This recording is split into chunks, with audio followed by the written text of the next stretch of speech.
Kobe Bryant was shooting 250 shots before the game. And he wasn't shooting those shots because he was ass and he had to practice. He was shooting them shots because he understood the secret. And the secret is that we learn based on delayed gratification. We're able to build up the mental pathways, the mind-body connection from getting reps in of the same thing. Our brain is always collecting information. We're collecting data at all times.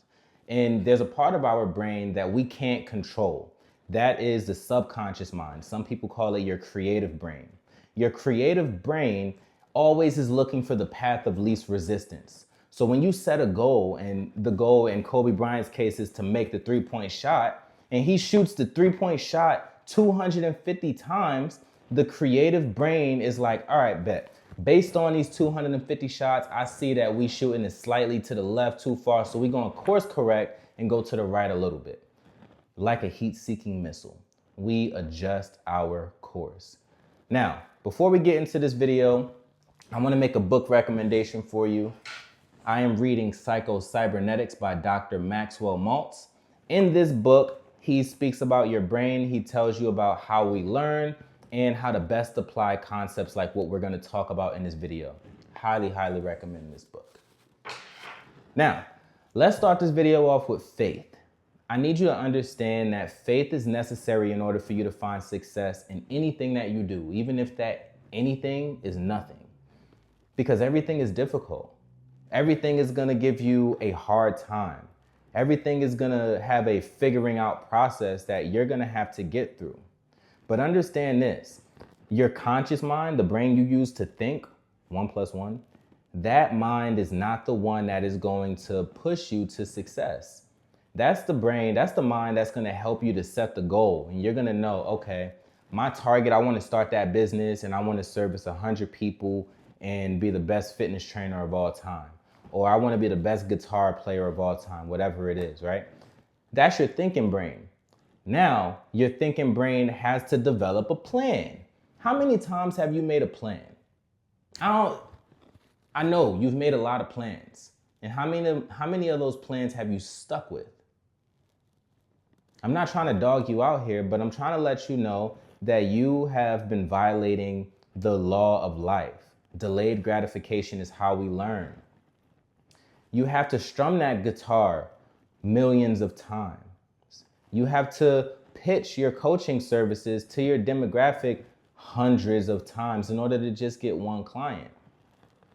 Most people will get frustrated during the process and feel like, man, this shit don't work, so I'm gonna just quit. The moment that you quit is the moment that you kill the creative process. And now you still develop, man, let me sit the notebook down. You still developed a neural pathway. You still did. You still gave your brain information. Remember, your creative mind isn't thinking, it doesn't have emotions, right?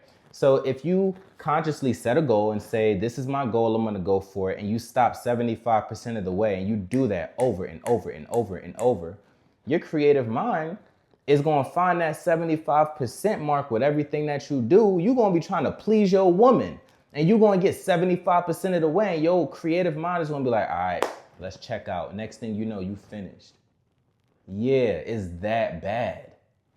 So you gotta slow down. In the last video, I spoke a lot about clearing the distractions. You gotta clear your mind of influences and distractions because we as men are what we think about 99% of the time. And if you have too many influences in your mind at once, you're thinking about too much at once. You're thinking about so many different things that your brain doesn't know what one thing to pinpoint and focus on, which increases the chances of you only going 75% of the way and quitting. Having too much on your mind leads you to being emotionally unstable. You can't control your emotions. And you get frustrated with the process of learning anything. Understand this. Whenever you set a goal, it belongs to you. It's yours. The $1 million that you've been asking for, the $10,000 a month that I'm pretty sure you'd be asking for, it already is yours. However, you just have to create that simple plan and follow it and just take the steps day by day. And when you take those steps and you understand the process and how the game works, You're no longer rushing through your steps. You move through your steps with a confidence and a knowingness that you might not sink the shot this time. However, one of these shots is going to sink, and when it do, it's going to rain. You get the process. So I want to talk about a couple of ways to not learn.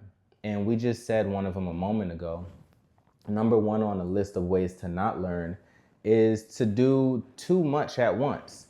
How many times have you spoken to someone that has this elaborate ass business plan to start that new brand? They're focused on their content, they're focused on the product, they're focused on their marketing, they're focused on affiliates and partnerships and back end, and they're focused on all of this shit. How sustainable is it to focus on one thing in business? This shit is not easy. My goal is to build this YouTube channel to over 1 million subscribers. You want to know my business plan for this YouTube channel? Post a video and a short every single day. And that's it. Now, the cool thing about this plan, besides it being simple, is that it's going to be super easy to track what's working and what's not. So once I have a large enough sample size of the data and see what it's telling me, I'm going to just course correct. And I'm going to say, okay, well, I'm going to use thumbnails like this. I'm going to make sure that my video title is in this format, and I'm going to start my videos heavy hitting. Easy schmeezy. Keep the plan as simple as possible. So whenever you do set your goals, make sure you only have like in between 1 and 3 things that you're gonna track. Because the fewer the metrics, the more clean your process is gonna be.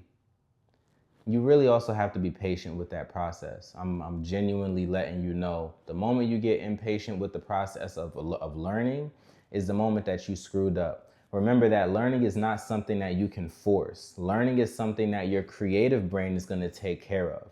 You focus on how you perceive, how you move, and how you align yourself with the actions you said you were going to take. That's all you focus on, and you let the unseen forces that you cannot see work on your behalf.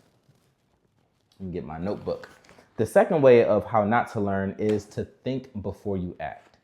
Now, I'm not telling you to move foolishly and absolutely have no mind when you go into taking action. I'm just telling you, don't overthink it. I'm just encouraging you to take action and understand that you're gonna fuck up. Even if you have beginner's luck, that's not gonna be your process long term, because it's not how life works. Now, let me take a couple of step backs and let you know that I learned this from Atomic Habits. Whenever you're building a habit, stop focusing on the result or the outcome. You've got to focus on identity-based habits. You might be putting your left shoe on every time you put your kicks on and tying that shoe first. That's because now it's your identity. You've done it so many times and you've built the brain pathway to say, this is how we're going to put these shoes on. It's who you are. You can use the exact same mechanism when you're creating that multi-million-dollar business. You just do the exact same thing until it becomes ingrained into your identity. Once it's an identity-based habit, you no longer have to think about it. It's wash, rinse, repeat. Now, the third way to not learn is to get emotional, frustrated, and quit. This is what 99% of people do. They might start something, and I know for the fellas, like, fellas just be gooning, you know, like you beating your meat at 3:30 in the afternoon, knowing damn right well you had a plan to follow, but you got frustrated that the process wasn't moving fast and the bills are due.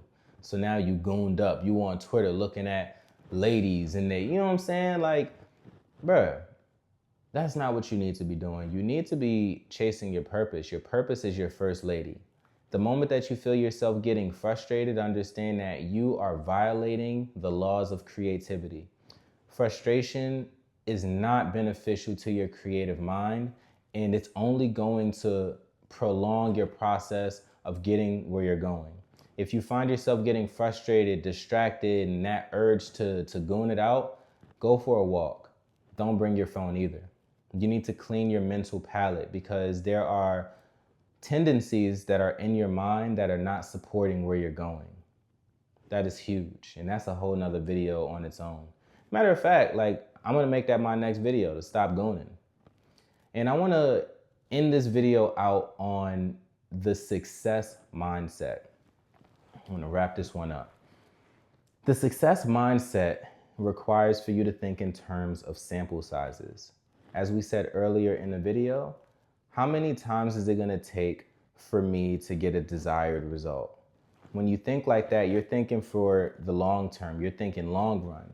It's no longer about delayed gratification. When other people are fizzling out, you're still nice, slow, and steady because you're not done. You haven't even collected your first set of data. So my recommendation for you is that if you're starting any sort of business that is service-based and you have to do some form of outreach, why don't you just get to 100, 500, maybe even 1,000 outreaches? You outreach 500 people before you look at the stats.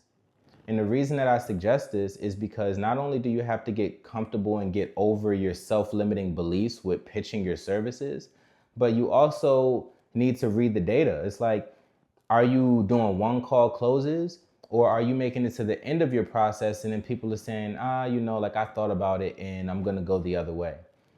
That takes a sample size to understand those numbers. If you've only done it 4 or 5 times, you really can't trust the sample size because you haven't spoken to all of your demographic, enough people to get a good read on exactly what you're doing correctly or incorrectly. Negative feedback is going to get you a whole lot farther than you think. It just requires for you to embrace it. Embrace being the fool. Embrace being wrong. Embrace not knowing how you're going to get there. Embrace that shit. And stop always checking the stats. If you find that you need that constant validation, I highly recommend you do a digital declutter. I mentioned this in my last video too. A digital declutter is for 30 days, you use minimal technology. Get rid of your social media, get rid of your internet, don't beat your meat, and just focus. Lock in with yourself. What this does is it erases the clutter in your life. The clutter is costing you mental resources, okay? You need these mental resources in order to keep a level head during the process. A level head is one of the most deadly weapons any man can have. A level head. Keep that in mind, all right? So I hope that I was able to break this down enough for you and let you know that faith is required with anything that you decide you're gonna do, because this process of delayed gratification really is not in your control. The only thing you can do is stick to the script. That's literally all the fuck you can do, bro. As always, make sure you like, comment, subscribe. I truly hope that I was able to influence or inspire you. There is a link in the description box for the Lionheart 60. That is my 60-day breakthrough program where I take you from good to great in multiple different avenues in life. You can click that link and book a 30-minute call where we talk about your goals, your strengths, your weaknesses, and see if you and I are a good fit to work with one another. You got this shit. Don't you ever doubt yourself again, and I'm gonna see you tomorrow.